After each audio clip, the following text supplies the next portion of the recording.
Good morning. Welcome to our conference. Today we would like to announce our new strategy. And this strategy will be presented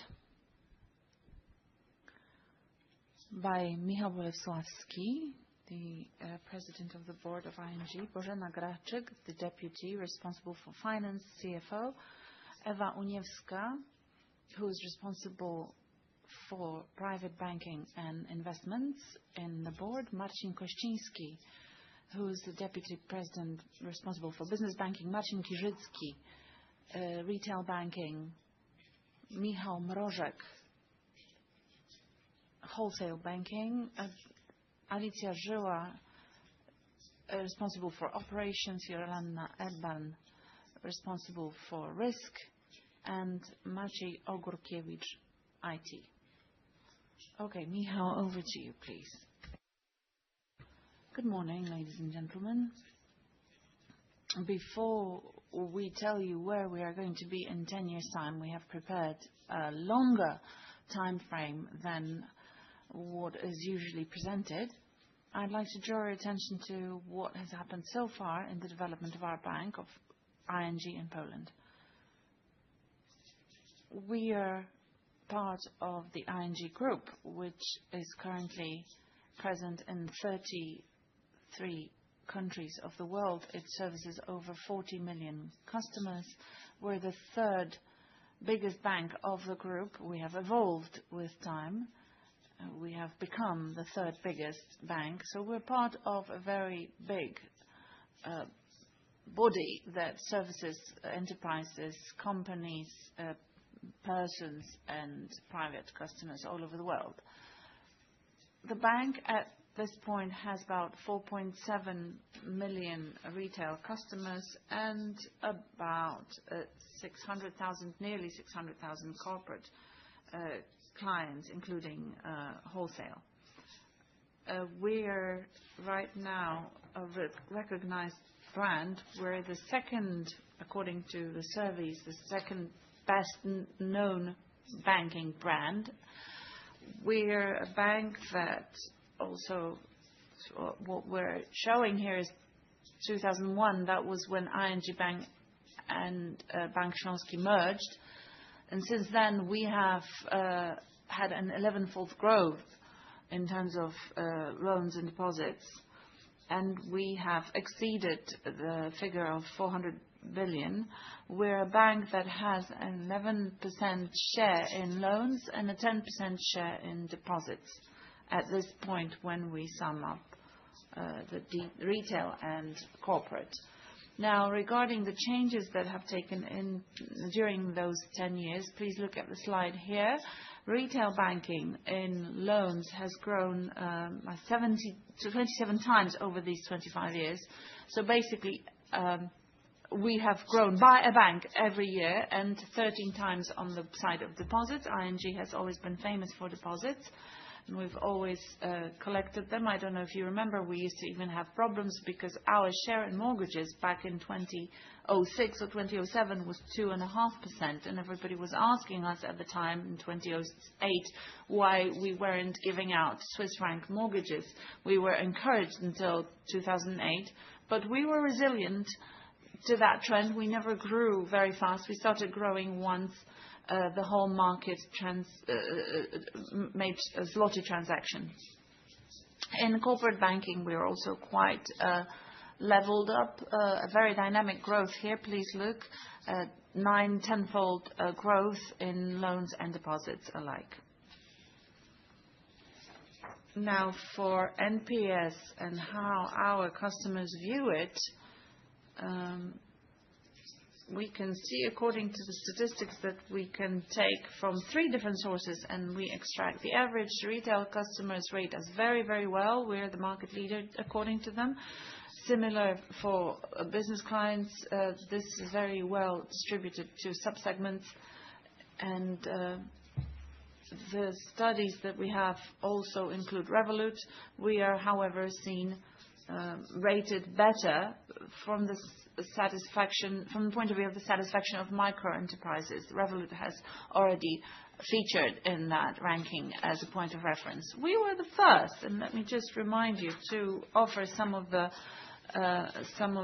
solutions. The savings account, for example, ING was the one that implemented it in Poland.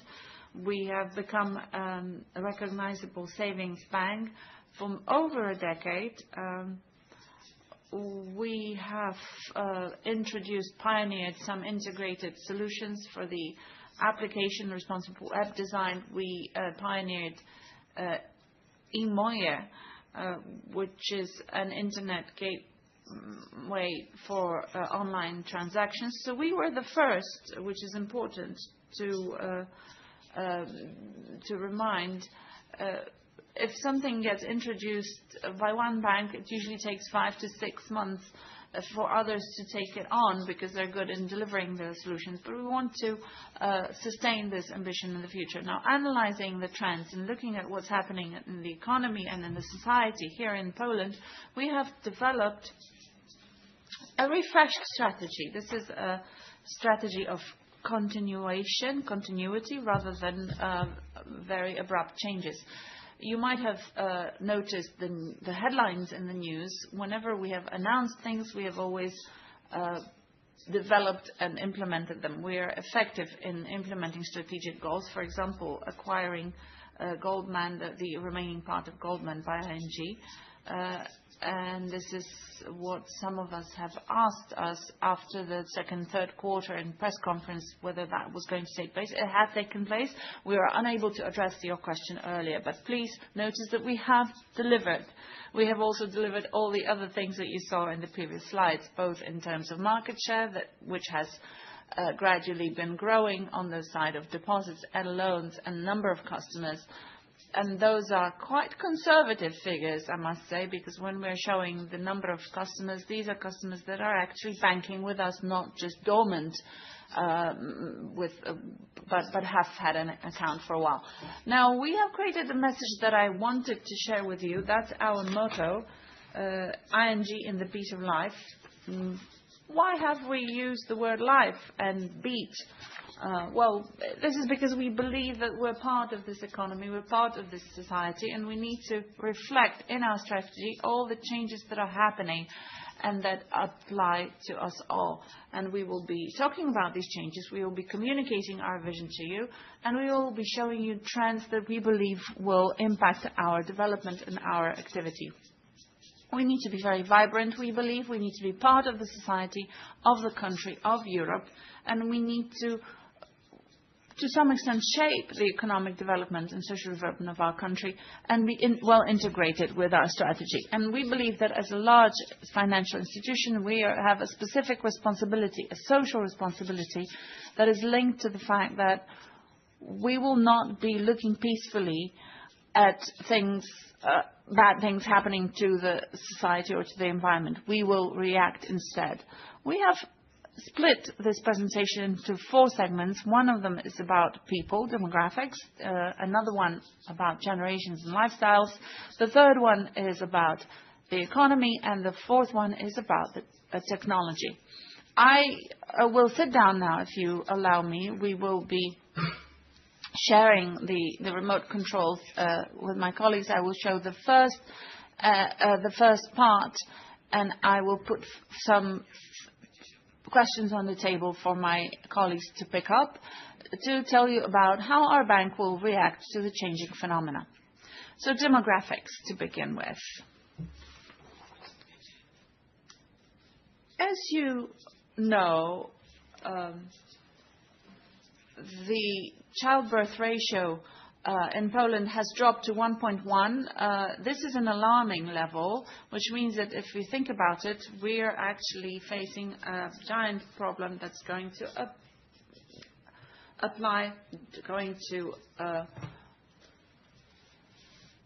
be relevant for all of us. There could be a real avalanche right now or in a decade that are of events that are going to be difficult to handle. This is a global tendency, however. If you think that this gap can be filled by immigrants, well, please look at how the map of the world has changed over the last 40 or 65 years that we have demonstrated. The blue countries that are marked with blue are the countries where the childbirth rate has dropped below 2. It used to be orange or red in the past. Please also look at Africa. It also very rapidly is changing. So the depopulation is also affecting this continent. Lately, India has dropped below 2. So in general terms, we're looking at a trend that is faster than anyone has expected. Statistically, in the world, the generations are not being replaced because statistically that takes 2.2 in order to replace the existing generation. Poland in 2100 will probably drop to 90 million inhabitants. Our society is aging.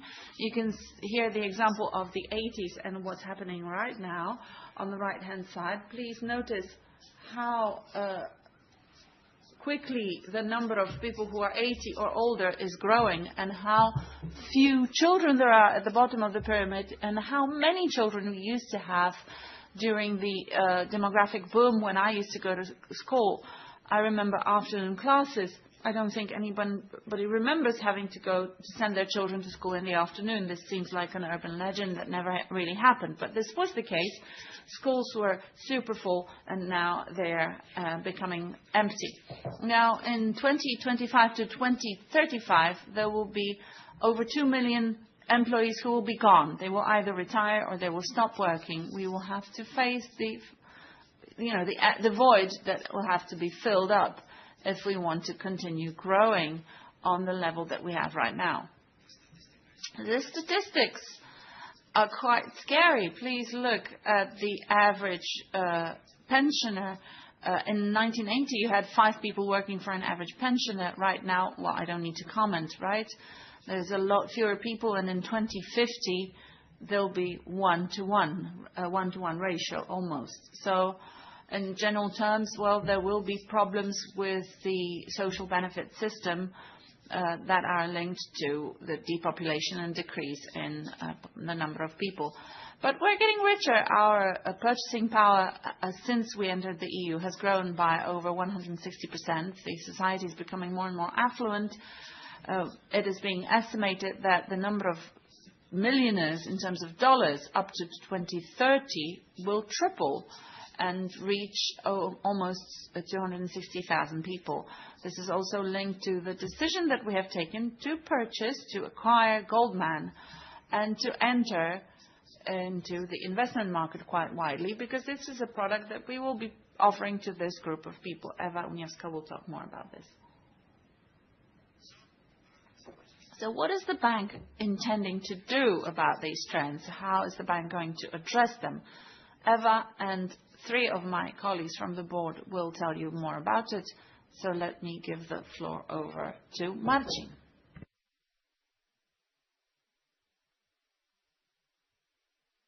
All right, so how are we going to address the trends that Michał has mentioned? This is our historical timeline over the last decade, how our client base has grown, and the bottom shows the net growth. That's about 100,000 customers, 100,000 a year, when the growth of number of customers was over 300,000. There's going to be fewer and fewer customers on the market available. We will be changing our strategy, so we will want to increase the acquisition from 300 to 350, 380, but we will want to quite strongly look after the client base and to cater for them to make sure that we will have fewer departures. It's about 150 or 200,000 right now per year that leave the bank for different reasons. We want to reduce this number to 150. It would be great if it was just 100. And definitely, we will want to limit the client churn. We will want to have more and more customers using more and more of our services because it increases customer loyalty. Another important element of our strategy, those are pensions and investments. That's especially true for my segment, so the mass market. And right now, our market share in the investment is about 6%. We would like it to double. We would like to exceed 1 million customers with a pension product. I think you can see the marketing activity that we have now. We have the cartoon character Reksho and some other commercials. We are looking at this as part of our social responsibility. So we want to be a bank that's associated with savings. It should talk about it. It should mention it. It should educate about savings. It has a massive impact on the quality of life of our customers, and it's a preview of their pension life. Okay, and the figure that Marcin has already mentioned, the million of clients that are investing, I want to underline this. I want to stress that investment will be more and more common and will be practiced by younger people who are increasingly demanding in terms of investments. We want to grow by threefold. So from 350,000, we want to grow to at least 1 million customers that will invest with ING. What is it that we need for that to happen? We need one integrated platform because customers want convenience and transparency in how they are investing their money. So one platform would be my ING, where we have everyday banking and everything that the customers need. So this will be a module used for funds and the brokerage office. And we need this platform to have all the products that the customers are expecting in one place and that we should be delivering in one place. So access to renowned Polish and foreign funds, including ING funds that we will be offering very soon, access to all the IKE and IKZE accounts through the brokerage house and to the stock exchange, Poland and Polish and global. That's our intention for investments.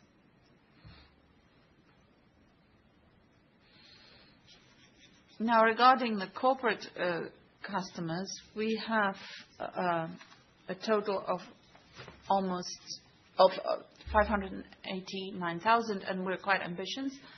Of course, there is some similarity between retail, mass, and small companies. So, working on transactions and to reduce the churn, we have another big trend that we are going to react to and build a solution to. Smaller customers, they quite often seek information about how to open a company. They don't look at this for this information at the branch of the bank. Luckily, those times are gone. We are building and developing a completely new ecosystem of supporting future entrepreneurs and young entrepreneurs, especially the smaller entrepreneurs. So starting with developing, I think we're the only bank right now that is developing Feel My Love, a portal supporting future entrepreneurs in getting knowledge of how to create a company, how to get inspired, how to conduct studies, what forms of taxation to use, etc.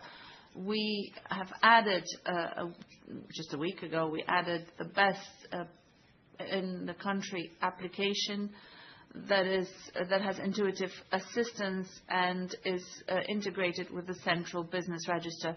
And we are granting support for new and future entrepreneurs. We're quite intensely entering the channel that we were never present at, so search engines, comparative websites. This will all lead to the fact that over the next decade, we will increased the number of companies by 40% to about 800,000 companies. For SMEs, this model with an advisor integrated is going to still be available. This is, I think, going to be a dominating model for a long time, but all the trends that I've mentioned are applicable mostly for smaller companies and future entrepreneurs. W obszarze wholesale. In the wholesale area, we do realize and appreciate that the society, the public respond to the tendencies we've been describing. And in our strategy, we see three particular areas where there is a growing demand vis-à-vis the mega trends that the society sees. Healthcare, the first mega trend, and the quality healthcare, medicine production, distribution, access, prevention, diagnostics, and hospital stays. And we see that companies present on the market are more actively involved than ever, but also new players emerged, and we want to support and finance this expansion and actively acquire such new clients, new accounts. Given the growing rate of prosperity in the society, we see more interest to see the world, and there are expanding airplane fleets, air fleets to cater to the new increasing demand for tourist services, and there is also a need to run settlements of all tourist transactions, and here we are engaging very actively to acquire new accounts, new clients in this area. And the third thing about demographics, we see the new demand for employers and the new challenges, automation and digitization of logistic processes, as illustrated on the screen, but also more widely, more broadly, automation, digitization of other operations, and we would like to acquire new clients also in this respect. All the three areas are very much in the focus of our attention, but what is important for us is to remain active. That we focus on the new onboarding, integrated acquisition process, deriving experience from the existing sectors, exchange of experiences with international companies, and tapping on ING international experience, and the process that we have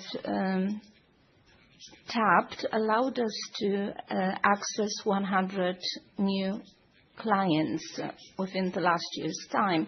So this will allow us to increase the revenue on new clients from 5 to 10% by 2035. Apologies. A few words about private banking, just to give you the full picture of all the market segments. We are a new tier, but that has been set up as a set-aside tier this year, but we've been active in private banking before. We want to be the bank of choice in private banking, and we want to triple the volume of private banking clients in the nearest time.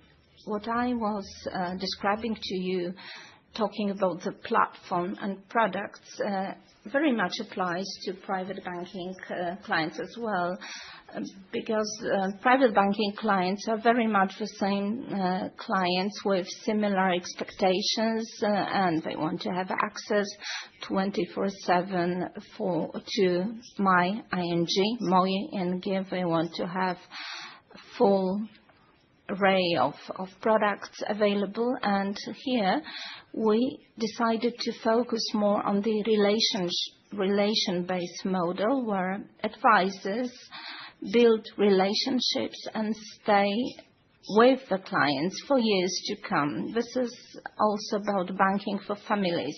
If we look at the Polish economy for the last 35 years, many new family businesses were set up, and the lion's share in the Polish company. 80,000 new family businesses will be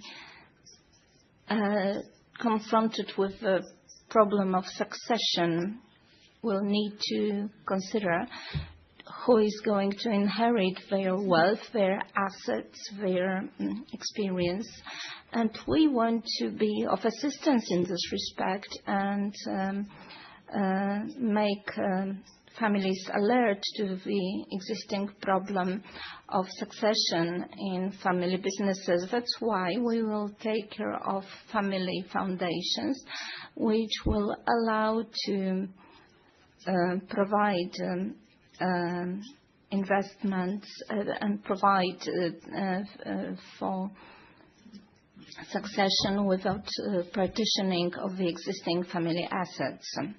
Thank you, Eva. So, in a nutshell, the first part of the presentation, which is about our clients, we intend, as you can see, to obtain 7.5 clients by 2035, both in retail and corporate tier.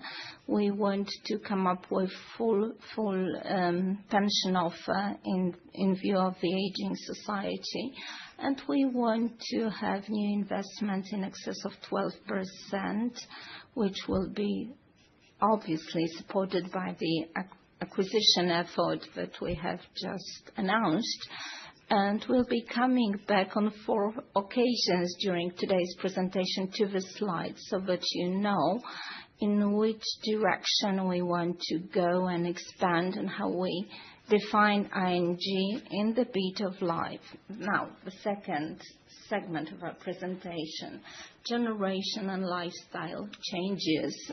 Much has been happening in this respect so far. We have on the marketplace 5 generations, including Alpha, that are not yet of age, and these are the areas where we'll need to adjust to particular customer needs, clients' needs. Here we briefly defined the typical features of each of the generation. Some people believe that people change as they are more and more mature, and some people believe that people stay as they were, and we want to cater to both models of aging or getting mature. So we want to respond to the requirements of the Gen Z and Gen Alpha. Gen Z, mind you, has tapped the labor market already, and they are on the marketplace. And there are certain trends that, in spite of demographics, will make us particularly well destined to offer products, the products that next speakers are going to describe to you. 34% of people in Poland live in the housing stock that is densely populated, so to say. We are not as densely populated as other countries, but we still need more housing stock. It will change in time, but at this stage, 1/3 of the existing housing stock is overpopulated. The blocks of flats, 20% of housing stock is blocks of flats, which offers accommodation to 30% of people. And the life cycle for blocks of apartments was designed for 40 years. Then it was renewed for another 40 years, but they will move away from the market.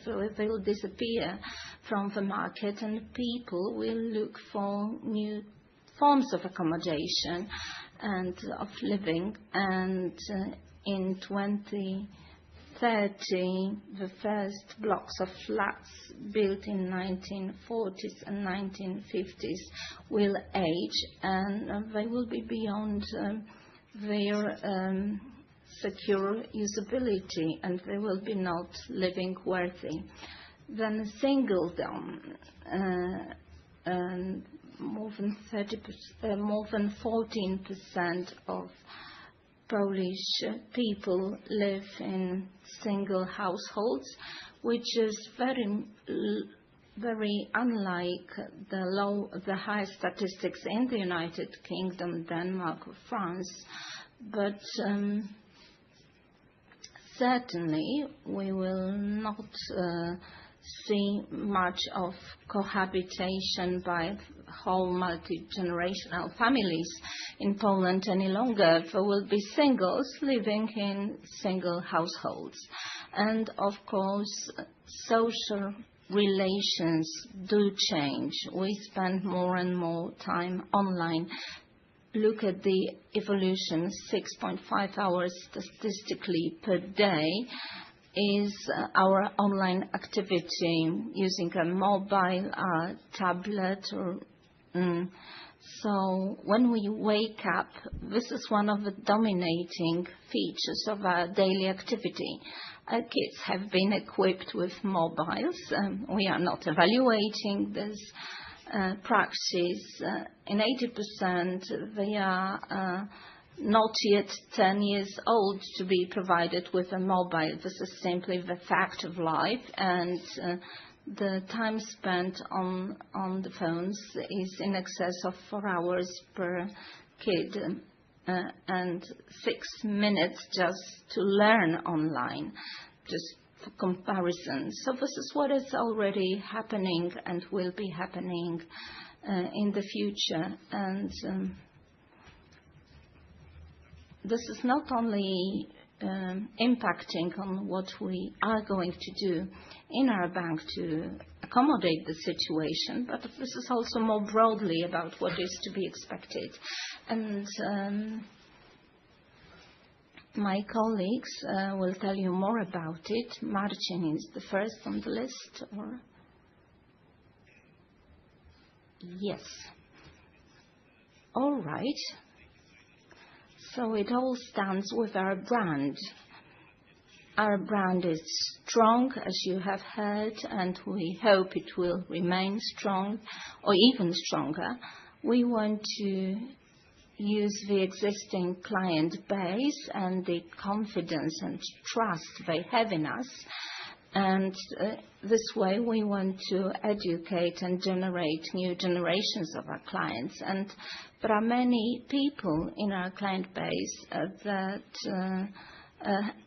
are active opening up new accounts for their children, and Roblox, financial education, and all other instruments which help us to educate our clients about the philosophy and the financial habits that are developed are also very important. Saving for the future. This is something we want to support with the whole strength of our brand. We want to tap this opportunity because we do believe it will translate into our higher growth and acquisition, and the future power is very much before our eyes. We want to be a leading brand on the Polish market in 10 years' time. As for client satisfaction, it has been mentioned already. We are number one among the bigger banks, and we want to retain this leading position and even improve our performance. So our target is to be 30 or 40% better than number two in the community of Polish banks. And we look at the new players coming into the market. So we are not only comparing ourselves against our peers, but also among new arrivals. And we want to improve our standing also in that respect. How to do that? Acquisition or growth, it's been mentioned already. Applications, they were briefly mentioned already. We also want to tap our brick and mortar presence and our experts' knowledge in many, many areas, something we want to share with our clients, and also something about which we want to educate our clients, also in our brick-and-mortar branches. And what is most difficult to be copied is the design of our in-house processes, digital and not digital. This is very important, and this is well appreciated by our clients, as illustrated in our results, and we do hope to move along this line in the future. And this is our ratings in Google Play and App Store. So we are best performing brand, one of the best performing brands in Poland, in Europe and worldwide. Our mobile app will be constantly developing, enriched with new functionalities, but it will be an evolutionary, not revolutionary model. And also we'll look at the new personalized features of our application so that it responds as well to the needs of Alpha, Gen Z, parents, affluent, the elderly, and by the very nature of things, even if this is going to be one single application for all, it will be highly personalized and customized to the need. It will be frictionless. So you will listen about the frictionlessness on many occasions today, and this is going to be designed so well so as to secure seamless transition without any too much time for thinking, stopping, and considering what to do next. So this is certainly going to be one of our advantages, our strengths. Those processes will be frictionless, will be seamless. And what is going to be a common denominator for generations will be a conversation interface. So we'll be able to talk to our applications in order to cater to the needs of those very literate online and those who need more intuitive devices. So speech recognition and what we know from other companies will be also tapped in the decade or so in ING, and this is definitely the direction we want to go. I think you recognize those logos very well. The common denominator for those companies is that they distribute in a subscribers model, and this is what ING wants to do in the future. It is not yet to be revealed. There will be a dedicated press conference on the subject in Q1 next year to discuss this, but we'll be also developing on the subscribers base, and this has proven the test for other companies. We want to follow the suit. Among business corporate clients, there are two things we want to do in the nearest future, and this is derived from a consideration that there is not such a big difference between a retail client and small business client, like companies owned by one person and operated by one person, and here expectations and this desirability of simplicity is very much the same for individuals and for SMEs. The first change, democratization of online banking for SMEs. So a dedicated channel of support to SMEs, 100% remote, based on experts' knowledge, human operated, but not requiring from anyone to go to a brick and mortar branch to meet an expert. All the research and all the polls of the public opinion show that SMEs feel left high and dry if they need to take an out-of-the-box decision concerning their business, and they need to travel far for expertise. So remote sessions, audio, video, chat sessions that are tested this year with 100 experts, experienced advisors who have been with us for years will help you to contact us without traveling to our physically existing branch. So we have the best of two worlds, digital world and universal around-the-clock bank, full experts' knowledge made available in a very simple and digestible way, as Michael was showing to us. And our second consideration, how individual clients make their purchasing decisions. Marketplace. This is more frequently a marketplace formula, so we like to be in closed ecosystems. It's faster, more predictable, easier, more repetitive, and we thought that the same could be done with banking, especially for smaller enterprises and entrepreneurs. So in the coming quarters and years, we will be creating a brand of a bank where an entrepreneur and a small company will find everything or almost everything to run their business. So from the point of view of a small business, we will make their lives easier. For entrepreneurs, we will make access easier to all the basic and extended instruments that an entrepreneur and a small companies need to have access to since the moment they start considering doing business and creating a business. It will be launched fully very soon.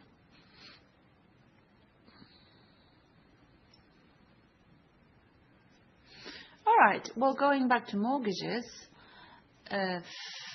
regarding the historic data, you can see how over the last decade we have been growing and nothing is changing here. We want to continue growing and even more. So we assume that today's volume of mortgages will be at least 2.5 times bigger than it has been so far. We believe that we can acquire this. For a while, we have been creating a mortgage, an Easy Hippo project. This is visible on both sides. On the side of the bank, we can automate most of our processes to be resilient in terms of growing volumes. But also from the point of view of the customers, we want them to be able to freely fill in the application and to get a mortgage online if they want to, if they so wish.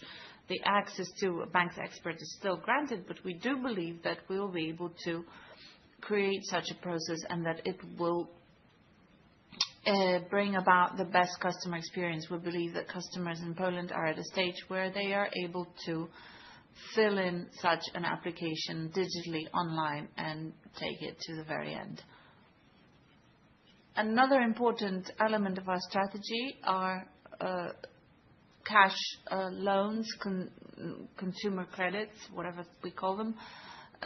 We're at the level of a 5% market share at the moment. We are building the market share gradually, but we do believe that the time has come for us to take a natural market share, which is about 8% market share.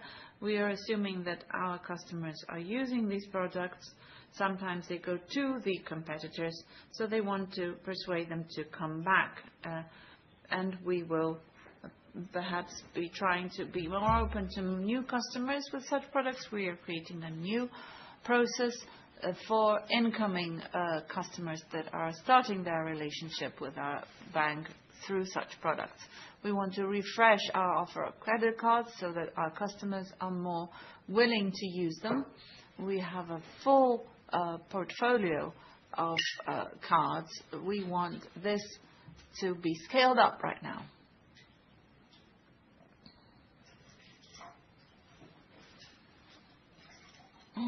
Ladies and gentlemen, in the area of risk, of course, this strategy derives from our ambitious development plans and growth lines, and it stands for transformation. It's not a revolution, but it's a transformation. we want and we will be developing a scalable risk, simplified risk, automated, and one that's capable of effectively supporting the ambitious development plans of our business lines. What does that stand for? First of all, effectiveness. We want to have very well working processes that are based on reliable data and modern tools. We will be simplifying, automating, and configuring these processes so that everywhere we work, especially wherever we are exposed to a customer, for example, Easy Hippo, so that our processes are practically unrecognized or unnoticed by the customers. We want to shorten the decision time and scale up our business model.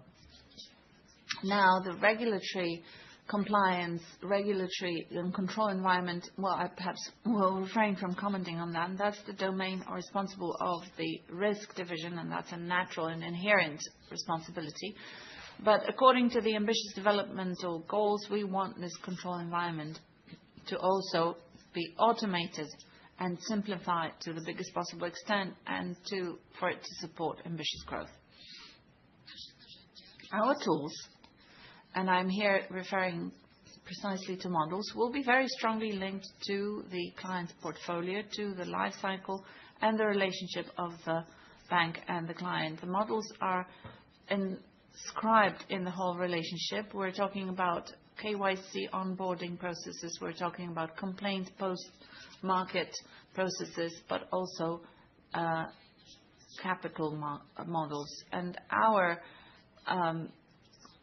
simple models, such as consumer lending, will be simplified in terms of their models, but the more demanding portfolios, such as SMEs or wholesale banking area, we will perhaps be using the capital methods in such a way as to optimize it and free the capital to the support of our ambitious growth.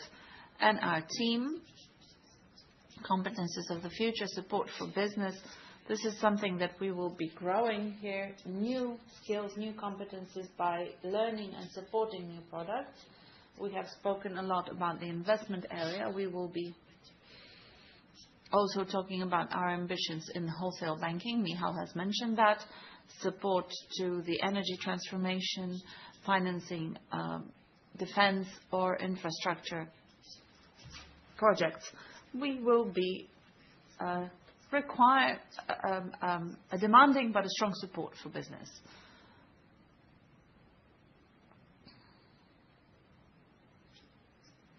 Ladies and gentlemen, in our strategy, we want to further develop the scalable operational model. This will allow us to service the dynamically growing business without a significant growth in costs. This, of course, will mean that our effectiveness will grow significantly. We are forecasting that up to 35, the sum of our deposits and loans will increase by 4. And this will, of course, be possible thanks to automation and the adoption of new technologies. The fast-growing digitization of banking services will impact the changing model of our operations. The vision of 2034 includes an organization that's mostly based on technology, data, and AI. This is an organization where people will be cooperating with intelligent systems. This is an organization where expert knowledge will be invested in designing processes, developing operational platforms, tools. These are operations where part of the manual operations will be dedicated to large transactions, will be dedicated to specific, complicated, complex solutions that we will be offering to our customers. And still, we will be ensuring unchanged security and compliance with regulatory requirements. This is our first defense line operations. And what's most important, we will be ensuring customer satisfaction, and we will be creating the best possible customer experience in cooperation with the bank. The impact of operations is huge because mostly it's on the operational level that we interact with customers. The customers are mostly inside the app, or we service the processes that are partially operational in nature. I wanted to stress that this will be an evolution. We're here already on this route, and we have been for a while. And currently, the level of process automation in our bank is 80% measured by the STP index. This means the level of operations that are initiated by ING Business and then fully automated without human participation. This is already a very good outcome, but we are aspiring for it to be further improved and to further increase the automation of our processes, because this is what our customers are expecting. This is due to the operational trends, the trends in the labor market. We know that the availability of resources is going to diminish, and the availability of services provided by people is also going to be reduced. The STP index comprises several dozens of key processes. We are selecting the two key groups of processes that are important from the point of view of our strategy. Onboarding, new customer acquisition, loans, these are the current data. We aspire, obviously, to improve the automation levels. You can see a significant change in mortgages, and the project that we conduct together with business and risk to automate mortgages, we are actually expecting an 80% level of automation in loan granting decision-making process. These are sales processes. Entrepreneurs and companies, we have presenting here information about the launch of loans, so a certain level of service. So what's important is evolution, not revolution. We're on the road here. We're automating, and we have been automating these processes for years. We will be automating that further. We will use the potential of technology and AI, and I think that's quite obvious.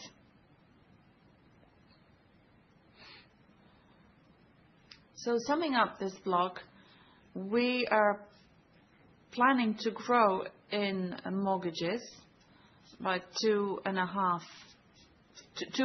2.5. We want to reach 8% share in cash loans, consumption loans. We want to introduce a subscription model that will create a loyalty to the bank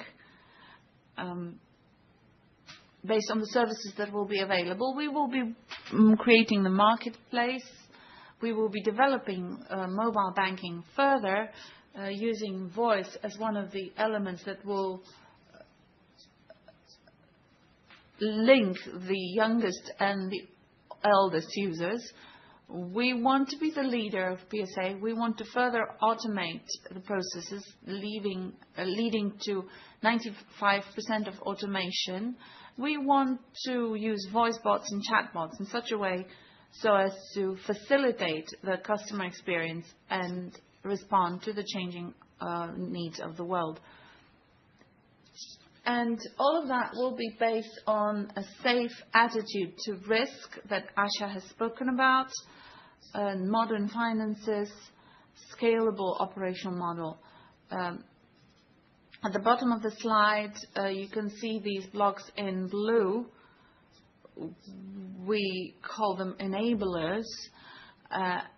And those are the starting point for these points in orange to be possible to implement. Now, let me say a few words about the economy.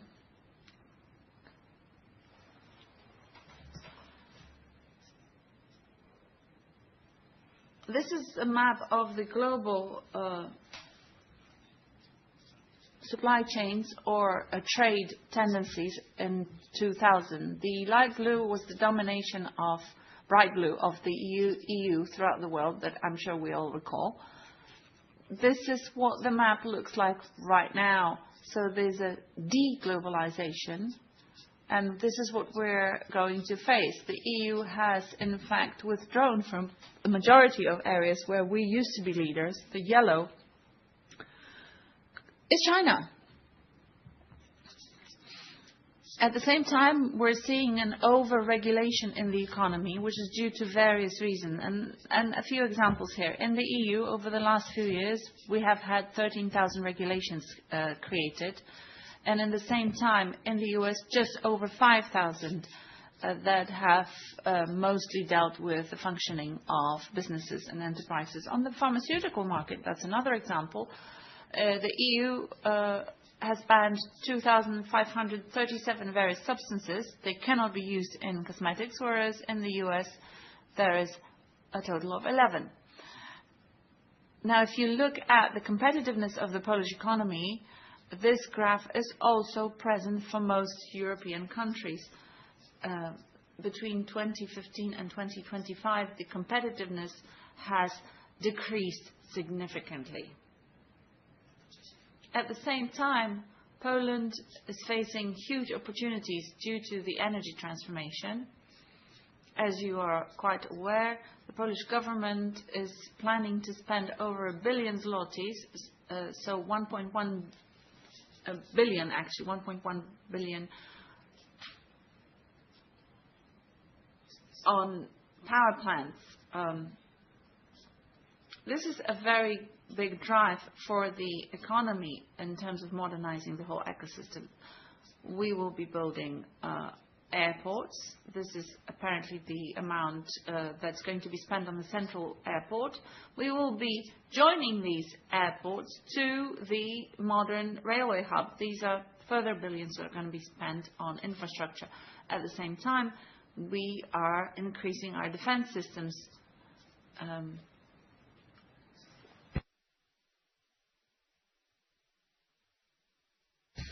We are going to spend almost 2 trillion zlotys on defense. And those are all huge opportunities that banks such as ours are looking up to. And let's hear from Michał, Marcin and Joanna for a few words of comment. As Michał has said, Polish economy is facing some megatrends and is in the process of transformation. In our strategy, we are focusing on 4 areas that we want to have as a strategic participation. We are using both our existing knowledge and our balance sheet of ING, but also the experience of ING from different countries that perhaps were earlier on the transformation route than we are here in Poland. And the first key area is energy transformation, facing the climate challenges, but also what needs to be looked at, a low effectiveness of the Polish economy when it comes to energy consumption and the use of energy.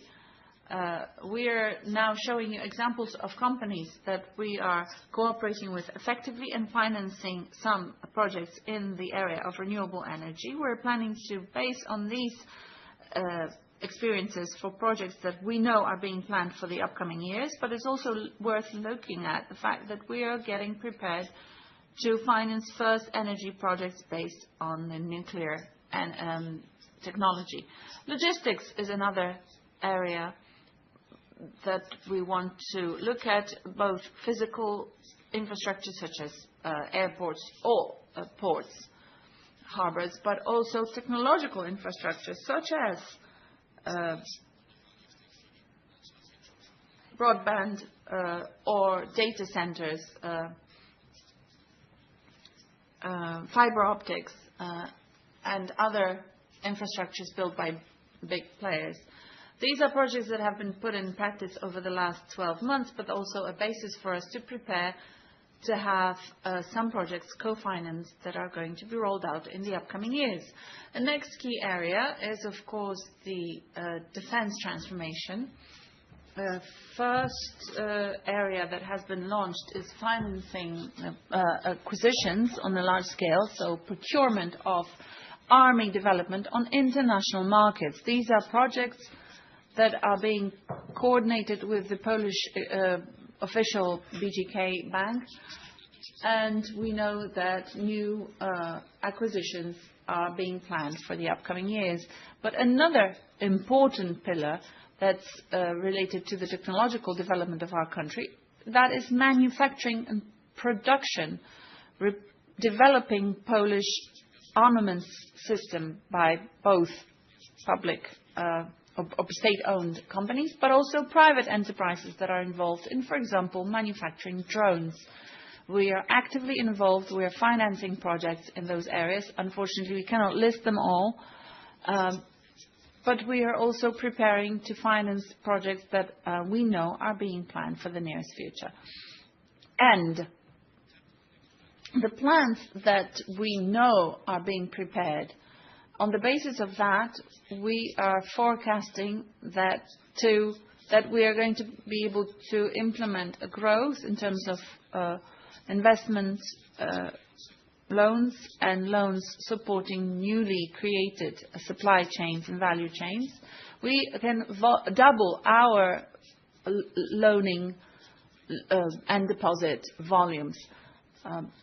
Very often the deposit side is a very important component for large investment projects. There is a fourth area that we want to look at still. Michał mentioned deglobalization, a certain end of an era of large global economies.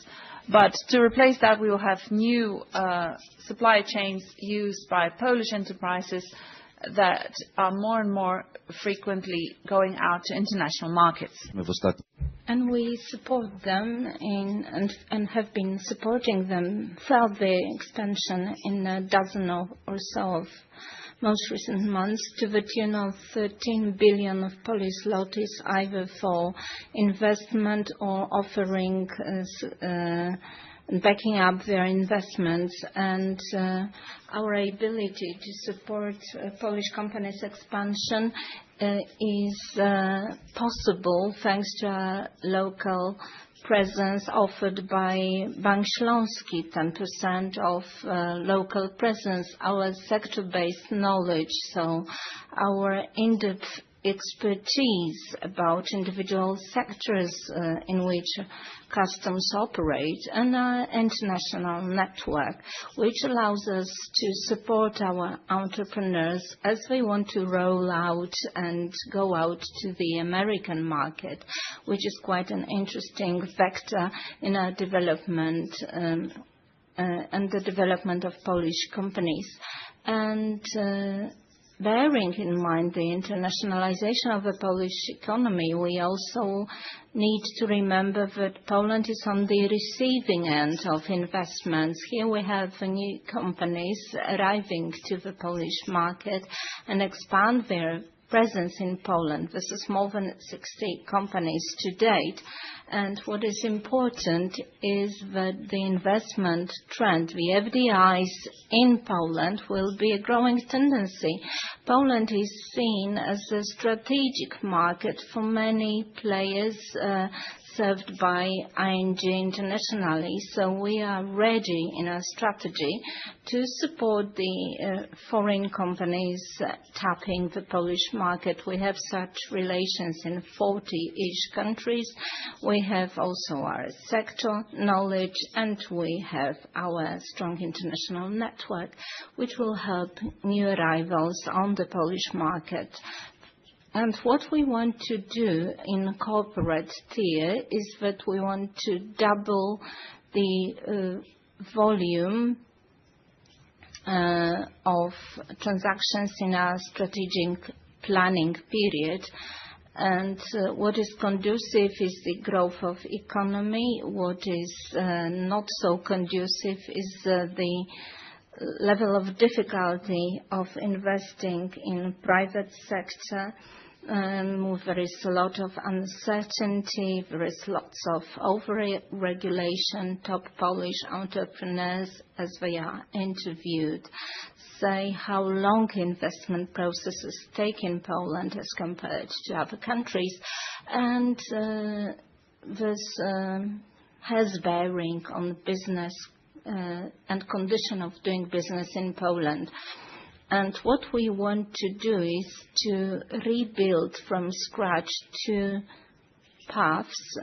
The manual path, that is 60% of our volumes lending, and semi-automatic path, where we have some 25% of our volumes.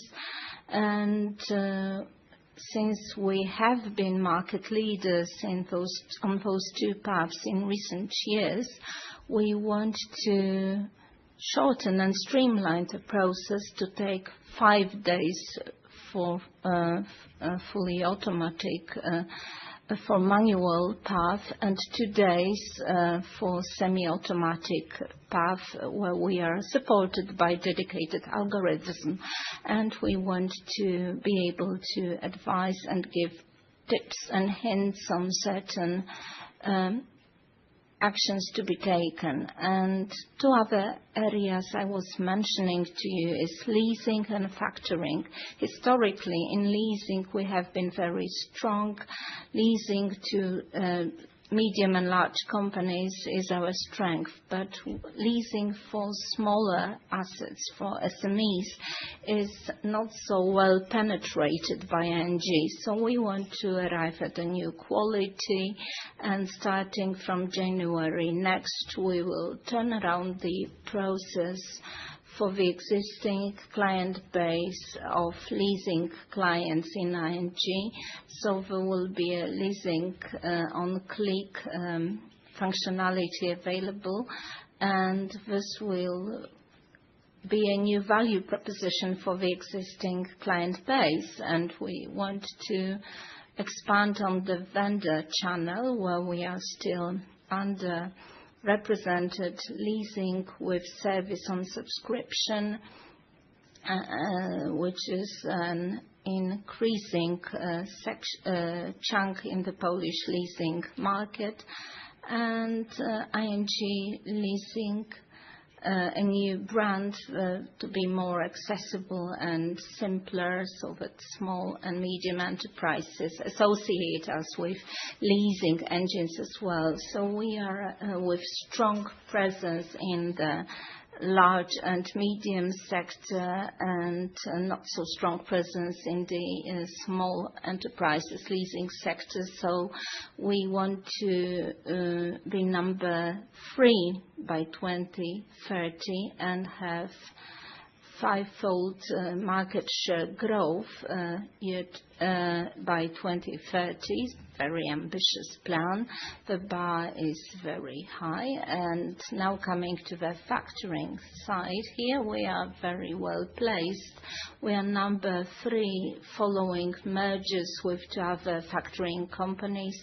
So we are very close to the second and first position on the market. We are performing very well, equally in the large companies market sector and in SMEs, and we want to even further increase our presence in terms of factoring for small companies.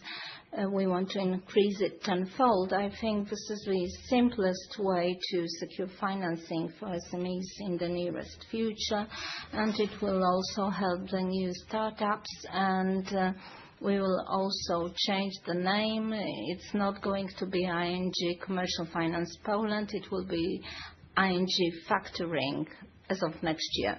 And here we want to be number 1 in factoring by 2013, all across the key categories, the number of clients, the volumes of turnover, and we promise we deliver. We want to be number 1 in Poland.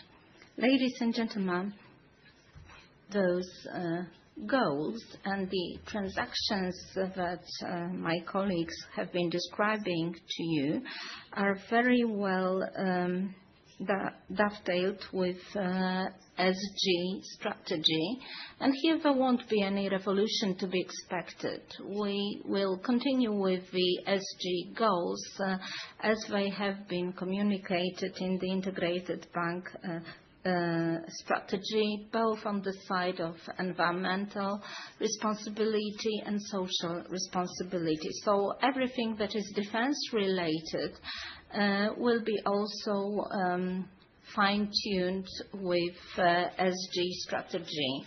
The first of our SG goals is 5 billion zlotys to be earmarked by 2030 to support energy investments related to renewables. The second goal is more on the social side, and we want to make sure that 1 million of our clients saves or invests to support their pension income in the future. And the growth and the acquisition area on the mortgage side, we would like to make sure that some 50% of mortgage loans would involve energy-efficient premises and buildings, with the demand for primary energy sources below 56 kilowatt-hours per year. And all other goals will be modified as the situation develops, but the three anchors will remain as they are, very much the axis of our strategy. So, in a nutshell, about this block of subjects, we want to participate in the Polish transformation and finance it. We want to expand on the leasing and factoring side, and in terms of factoring, we want to be number one. We want to acquire market leadership, and this is all founded on sustainable growth, scalable operations, and security of our institution. Let me now tap the fourth block of topics before we summarize everything. Let's focus on technology. The world keeps evolving. As you can see, this is quantum computing and the acceleration in all processes, the number of users of individual services acquired, Twitter, ChatGPT, 100 million hit by ChatGPT within the last 2 months. And you can see that the new solutions are more and more sublime and more human-oriented. 73% of the polled people said that OpenAI has passed the Turing test, so most of us could not say if they were served by a machine or a human being, because the machine started showing some human instincts in its behavior. If we have quantum computing that has been announced 10 years ago in one of our presentations, and if it is in place, it will be a turnaround and computing power will increase sky high. Also, the breaking of codes will be a matter of few minutes, so 5 minutes really. So it will have immense bearing on the functioning of the banking community as the banks go online. And there will be a revolution on the marketplace. There will be disappearing professions that we have just removed from the screen right now. And we want to shoulder some of your pain as a bank, because some of lawyers and general practitioners won't be needed any longer, but there will be new emerging professions. The question is to what extent, and to what extent they are going to accompany us. There will be fewer of us, and there will be robotization. We, as the bank, have nothing to do with it, but there will be 1 billion of humanoids supporting the aging society by 2050. So this is the vision that will have a positive impact on the societies as we depopulate, age, and feel more and more lonely. And on the negative side, 20 to 50 hackers attacks cyber attacks are recorded in the Polish reality, be it in the transmission grid, in the Polish energy sector, or in any other walk of life, also in the banking sector. And this is the reality of today, and this, given all the increasing computing capacities and processing capacities and the growing AI strength. So this is an alarming tendency. How are we as a bank going to shoulder this challenge? Alicia and Matthew will tell you more about it. Ladies and gentlemen, let me start by noting that next to the changes in the systems and the availability of new functionalities to support our technology, we want to carry out 3 transformative processes in the bank to make us future ready in terms of banking technologies. Let me use certain visual slide to illustrate the magnitude of transformation in store for us. The transformation of our central system, the very backbone of our operations as a bank, something that determines most of our operations and business models. So the efficient and effective operation of this backbone is a must. Our central system, shown as a cube, it all started some 30 years ago, and for many years the system was surrounded by additional subsystems interconnected with one another, and the system is operating based on a very complex and rather costly platform. And the system operates very well, and we support it and sustain it. But looking into the future, we'll need to transform it. Why? In order to be able to handle larger volumes and newer technologies. What we have in place is very much a big monolith, and the programming languages are obsolete perhaps and are not edge-cutting, so to say. And we want to identify individual chunks in the system, such as the general ledger, catalog of products and commissions, and we will either migrate them to existing applications or create new applications. So those new chunks will emigrate to new places.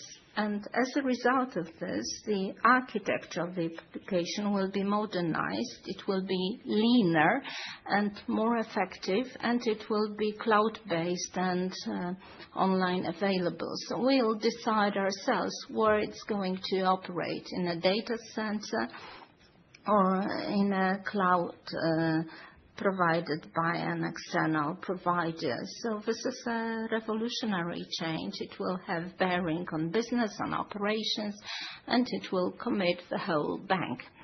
The second revolutionary change, transformation that has been ongoing since 2022, is our cloud migration to public cloud. This migration is something that is happening and is well advanced, but we'll need to bring it to the very end, to the completion. We want to obtain benefits of operating in the cloud, and the operational stack and certain application building capacity will be now transferable, and we will be able to decide ourselves where we want to have those applications operating, with a provider or in a data center. The decision will be ours, and we will reduce the size of such functionalities, will reduce operational costs and maintenance costs. The third very important transformation is the change of our analytical systems, data systems, and data management systems and reporting platforms. Data are the fuel in our bank and any other bank. Without actual proven and up-to-date data and data availability, it would be virtually impossible to operate. We have data lake and the central data warehouse, and we want to move away from what we have in data center with all the existing limitations of a data center, and we want to move them to the public cloud, and the whole analytical and reporting system is going to be better supported by various analytical tools and cloud-based tools, and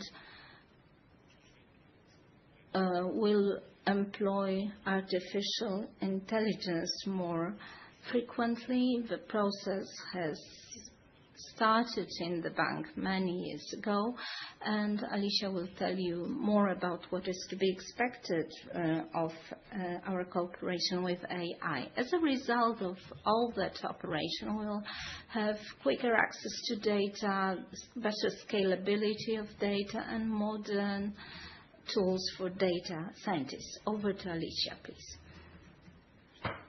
Ladies and gentlemen, artificial intelligence is a broad concept in itself, so let me focus on the three particular AI technologies that are most relevant to us.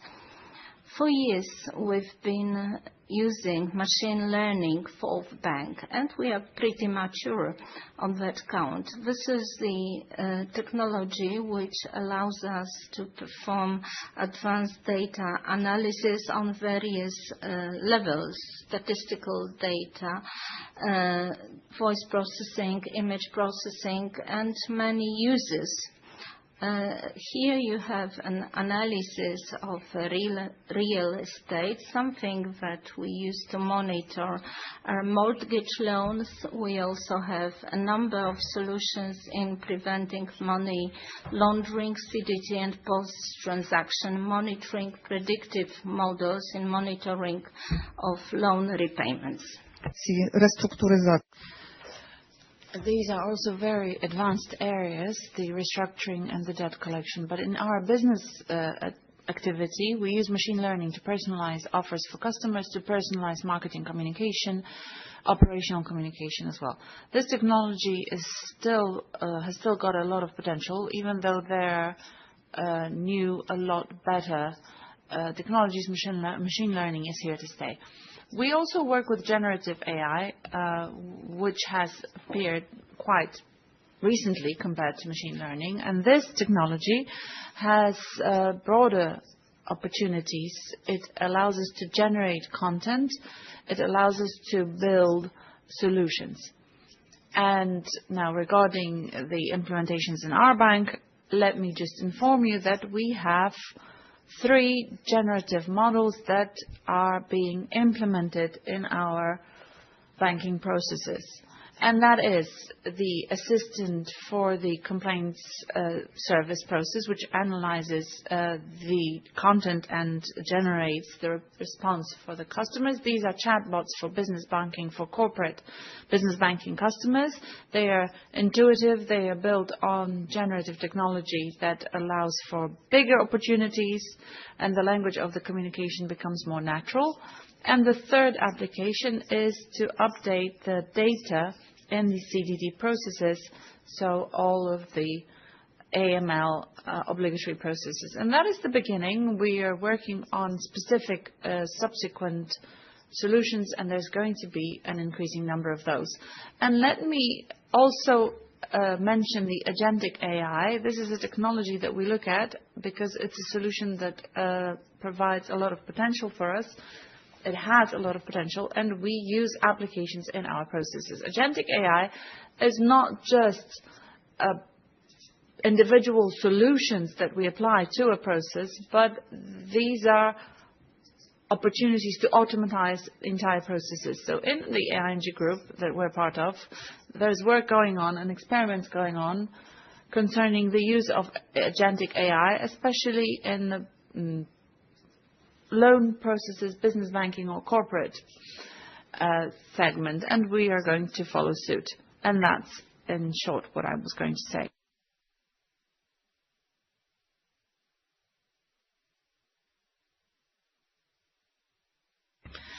Let's just mention one very important thing without which we couldn't really move forward. Let's remember that whatever happens in the bank, especially from the technological point of view, has to progress in accordance with regulations and the principles of risk management. Our goal is to ensure availability and integration and include cybersecurity and resilience to attacks. We will never cease in our efforts to maintain the bank's security level on an adequate level, and we will be continuing to invest and to improve it because there are changing trends and changing threats, and we need to respond to what's happening. Another thing is that we are planning to conduct a lot of tests and simulations that are going to make us more resilient and to show us the areas that need improvement whenever there are some unpredicted situations, emergencies such as attacks, malfunctions. These aspects are very important for us. We also want to continue our efforts in order to be the leader of the availability of our systems. There are quite a lot of them now, and we will definitely be having to ensure that our customers of especially the core system or migration to cloud do not feel that something like that's happening. That's a personal goal of mine.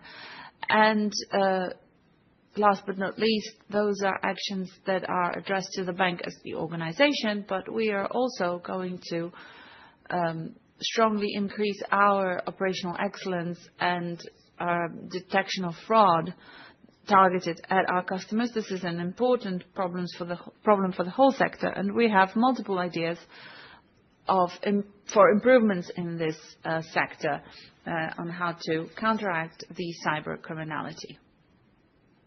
Thank you. Okay, to sum up, we have the same slide that we have been showing over and over again. We want all of these growths, the development of our institution, to be based on a safe environment that we can function in. We want to make AI our ally, not an enemy, because since humans have invented it, there's no turning back. We want to use AI both for processes that are going to be automated, but also prompts that will allow us to manage better. But all of that is based on data, on figures, because we're a bank. So before we wrap up this presentation, let me give the floor to our CFO, Bożena Graczyk. Okay, it is with great pleasure that I would like to present our strategy, sum up our strategy. We developed it for a period of 10 years. We believe that long-term strategy is the level of ambition we want to achieve consistently, perhaps in a slightly boring way from an analytical point of view. I need to repeat that, but we are consistent in our drive to reach the goals. The long-term business goals have been presented, but I will repeat them again. And as well, because I know this is something that you're interested in, we want to show our long-term financial ambitions over the next 10 years. What's a brand of ours is a consistency in action, being consistent in terms of growth. I think you've seen a lot of evidence to that end, observing us over the last few years. Our favorite indicator that we like to look at is the increased commercial balance. We have grown by 2.5 times in terms of our loans and deposits. And I believe that the fact that we consistently deliver growth is a component that makes us stand out on the market, and we want us to remain like that. So starting with our customers, we want to have 7.5 million customers in 10 years. So that's over 40% more than what we have right now. We're assuming that the number of retail customers will grow by 2 million from 4.6 to 6.6 in 10 years. We want to triple the number of private banking customers and reach the results on the level of 50,000. In the corporate segment, we are assuming that our client base will grow by 40% from the current 573 to over 800,000 in 2035. We have spoken a few times about the fact that the investment and pension area is a key pillar of our strategy. So we want to put very ambitious goals here. We want the number of retail customers that are actively investing to grow threefold over this period from 324,000 to 1 million. Now, regarding our market share in investment and pension products, we are planning to at least double it. Currently, it is 6%. At the end of 2024, we want it to be 12% in 10 years. And we believe that the transaction that has been announced today will be a significant pillar to the growth of that sector. Big emphasis on investment does not mean that we want to forget about the growing savings and deposits of our customers. We are assuming that we can double the balance of our deposit in terms of retail and business customers. For investment, like Marcin has said, it is the mortgage that's our chief strategic product. It is a very important one from the point of view of our customers' goals, but also our strategic goals. Over the next decade, we want to grow by 2.5 times from 61 billion that we had towards the end of 2024.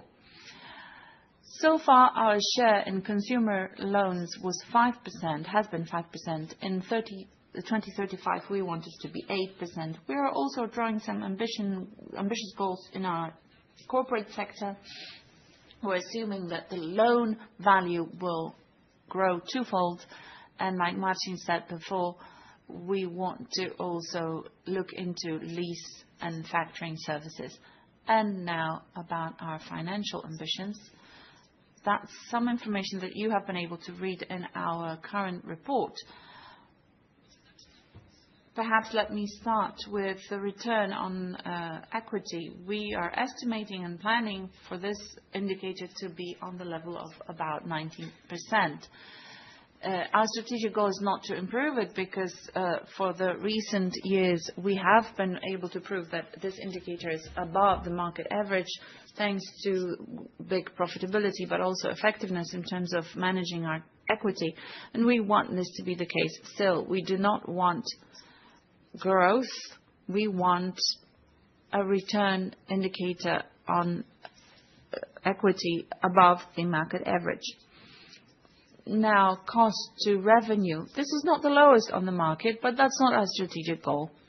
We want this level to be adequate and correspond to the quality and to how we conduct our investments. We want to have a technological advantage when we do business in Poland. But where we want to stand out is a lower long-term risk indicator. And from that point of view, we're making reference to the cost over the last 10 years, which is 60 basis points and is a long-term trend around which our cost of risk are evolving in our balance sheet structure. And while we are communicating this strategy, we have updated our dividend policy. You have been able to read that the goal of our dividend policy is to be able to pay out dividend on the level up to 75%. As you will know, I'm sure, because we talk about it frequently, it is our goal also to have sufficient equity to grow in accordance with all the regulatory requirements. And growth is what we always put ahead of the dividend indicator, dividend rate, but we want this level to be adequate to our equity capacity long term. We want a quality NPS rate for retail and business. Well, that's our strategic goal. We want In summary, I want to say that I hope you will be able to observe that we consistently deliver growth, adequate levels of return on equity, and that we are